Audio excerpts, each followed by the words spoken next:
হামলা করে তাকে রক্তাক্ত করা হয়। অনেকবার কলের পর প্রধান প্রক্টর তানভীর হায়দার আরিফকে দু একজন কলে পেলেও তিনি কখনো মিটিংয়ে আছি বলেন।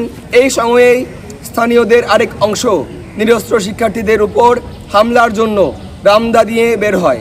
প্রশাসনকে বারবার কল দেওয়া হলেও কোনো সাড়া না পাওয়ায় আটকা পড়া শিক্ষার্থীদের উদ্ধারের দায়িত্ব বিক্ষুব্ধ শিক্ষার্থীরা হাতে তুলে নেয়। সিএমসিতে নিয়ে যাওয়ার প্রয়োজন হলে অ্যাম্বুলেন্সের অভাবও এই সংকটে আরও অসহনীয় মাত্রা যোগ করে।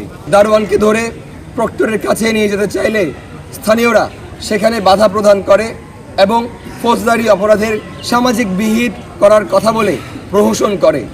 শিক্ষার্থীদের সাথে এই পর্যায়ে তাদের বাকবিতণ্ডা শুরু হলে কথা বলার এক পর্যায়ে আইন বিভাগের 20-21 সেশনের শিক্ষার্থী ইমতিয়াজ তন্ময়ের উপর হামলা করে তাকে রক্তাক্ত করা হয়।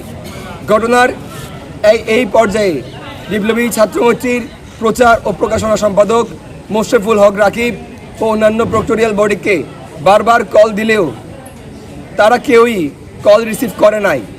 শুধুমাত্র সহকারী প্রক্টর নুরুল হামিদ কানন কল রিসিভ করে জানান যে স্ত্রী অসুস্থ থাকায় তিনি হসপিটালে অবস্থান করছেন। অনেকবার কলের পর প্রধান প্রক্টর তানভীর হায়দার আরিফকে দু একজন কলে পেলেও তিনি কখনো মিটিংয়ে আছি বলেন এবং তার নির্লিপ্ত কণ্ঠস্বর শিক্ষার্থীদের প্রতি তার দায়িত্বের চূড়ান্ত উদাসীনতা পরিচয় বহন করে। এমন অবস্থায় প্রক্টরদের চূড়ান্ত দায়িত্বহীনতার ভার কাঁধে নিয়ে শিক্ষার্থীরা ক্রমশ জড়ো হয়। তাদের উপর স্থানীয়দের এক দফা হামলার সুযোগ নিয়ে পালিয়ে যাওয়া হামলাকারী দারোয়ানের খোঁজে। সেই সময় বাঁচা মিয়ার মোড় অবধি তারা একটা মিছিল নিয়ে যাওয়ার পথে পুরো এলাকা ব্ল্যাকআউট করে। স্থানীয়রা তাদের উপর ইট পাটকেল নিক্ষেপ করে এবং শিক্ষার্থীরা গুরুতর আহত হয়।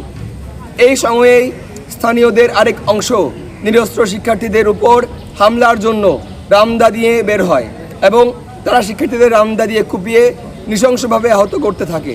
এতে বেশ কিছু শিক্ষার্থী সেদিকে আটকা পড়ে যায়। প্রশাসনকে বারবার কল দেওয়া হলেও কোনো সাড়া না পাওয়ায় আটকা পড়া শিক্ষার্থীদের উদ্ধারের দায়িত্ব বিক্ষুব্ধ শিক্ষার্থীরা হাতে তুলে নেয়। কিন্তু বারবার স্থানীয় সন্ত্রাসীদের ধারালো অস্ত্রের হামলায় তারা আহত হতে থাকে।